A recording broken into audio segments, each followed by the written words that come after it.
Chapter 14.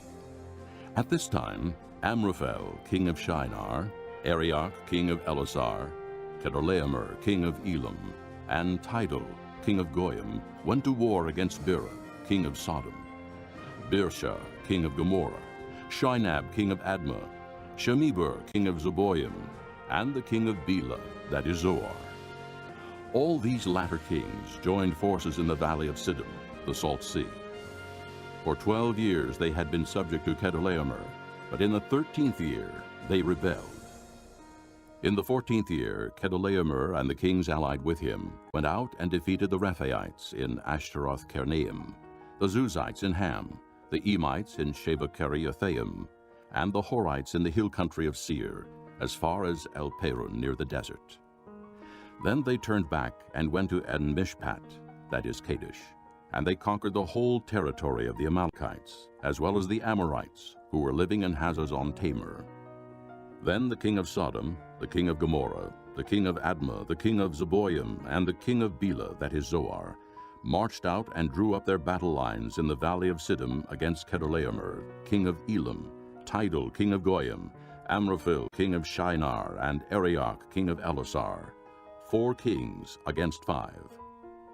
Now the valley of Siddim was full of tar pits, and when the kings of Sodom and Gomorrah fled, some of the men fell into them, and the rest fled to the hills. The 4 kings seized all the goods of Sodom and Gomorrah and all their food. Then they went away. They also carried off Abram's nephew Lot and his possessions, since he was living in Sodom. One who had escaped came and reported this to Abram the Hebrew. Now Abram was living near the great trees of Mamre the Amorite, a brother of Eshcol and Aner, all of whom were allied with Abram. When Abram heard that his relative had been taken captive, he called out the 318 trained men born in his household, and went in pursuit as far as Dan.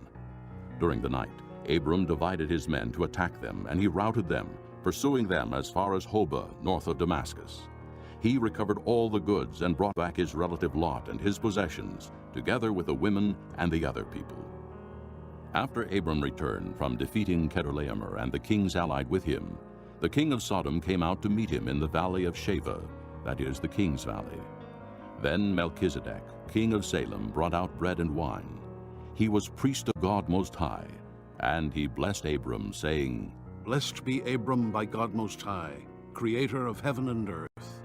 And blessed be God Most High, who delivered your enemies into your hand." Then Abram gave him 1/10 of everything. The king of Sodom said to Abram, "Give me the people, and keep the goods for yourself." But Abram said to the king of Sodom, I have raised my hand to the Lord, God Most High, creator of heaven and earth, and have taken an oath, that I will accept nothing belonging to you, not even a thread or the thong of a sandal, so that you will never be able to say, I made Abram rich. I will accept nothing but what my men have eaten, and the share that belongs to the men who went with me, to Aner, Eshcol, and Mamre. Let them have their share.